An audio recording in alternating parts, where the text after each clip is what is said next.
I would like to demonstrate for the first time in public that it is possible to transmit a video from a standard off-the-shelf LED lamp to a solar cell with a laptop acting as a receiver. So there is no Wi-Fi involved, it's just light. And you may wonder, what's the point? And the point is this. There will be a massive extension of the internet to close the digital divide. And also to allow for what we call the Internet of Things, tens of billions of devices connected to the internet. In my view, such an extension of the internet can only work if it's almost energy neutral. This means we need to use existing infrastructure as much as possible.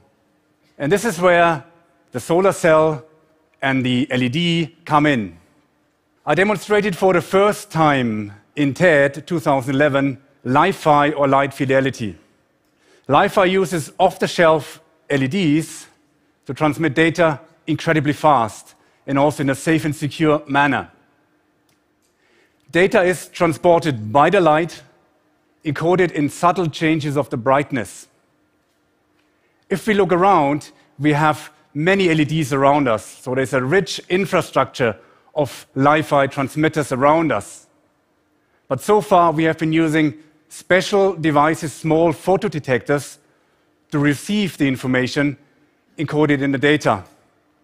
I wanted to find a way to also use existing infrastructure to receive data from our Li-Fi lights. And this is why I have been looking into solar cells and solar panels. A solar cell absorbs light and converts it into electrical energy. This is why we can use a solar cell to charge our mobile phone. But now we need to remember that the data is encoded in subtle changes of the brightness of the LED. So if the incoming light fluctuates, so does the energy harvested from the solar cell. This means we have a principal mechanism in place to receive information from the light and by the solar cell, because the fluctuations of the energy harvested correspond to the data transmitted. Of course, the question is, can we receive very fast and subtle changes of the brightness, such as the ones transmitted by our LED lights? And the answer to that is yes, we can. We have shown in the lab that we can receive up to 50 megabit per second from a standard off-the-shelf solar cell. And this is faster than most broadband connections these days. Now, let me show you in practice. In this box is a standard off-the-shelf LED lamp. This is a standard off-the-shelf solar cell. It is connected to the laptop. And also we have an instrument here to visualize the energy we harvest from the solar cell. And this instrument shows something at the moment. This is because the solar cell already harvests light from the ambient light. Now, what I would like to do first is switch on the light, and I simply only switch on the light at the moment. And what you notice is that the instrument jumps to the right. So the solar cell at the moment is harvesting energy from this artificial light source.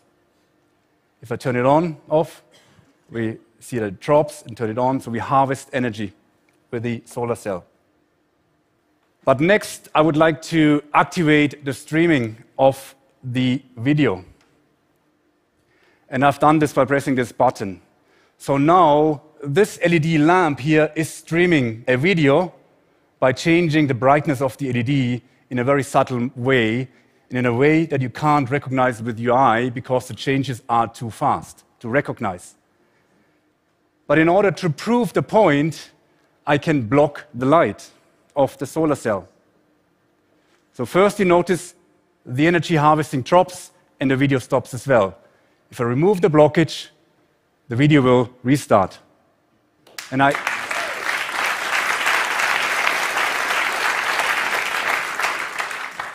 can repeat that. So we stop the transmission of the video and energy harvesting stops as well. So that is to show that the solar cell acts as a receiver.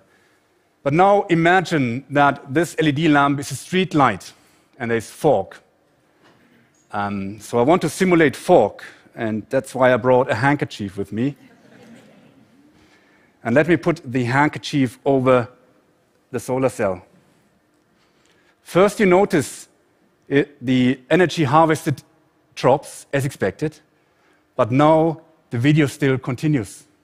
This means, despite that blockage, there's sufficient light coming through the handkerchief to the solar cell so that the solar cell is able to decode and stream that information, in that case, a high-definition video.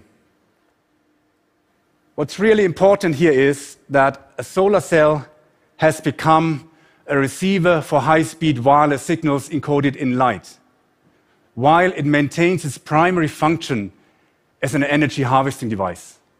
That's why it is possible to use existing solar cells on the roof of a hut to act as a broadband receiver from a laser station on a close-by hill or indeed lamppost.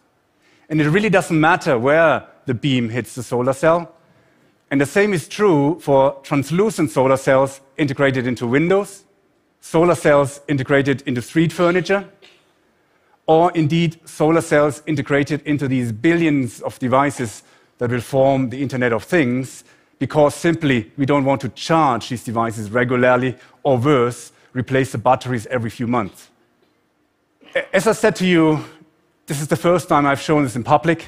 It's very much a lab demonstration, a prototype, but my team and I are confident that we can take this to market within the next 2 to 3 years, and we hope we will be able to contribute to closing the digital divide and also contribute to connecting all these billions of devices to the internet, and all of this without causing a massive explosion of energy consumption. Because of the solar cells, quite the opposite. Thank you.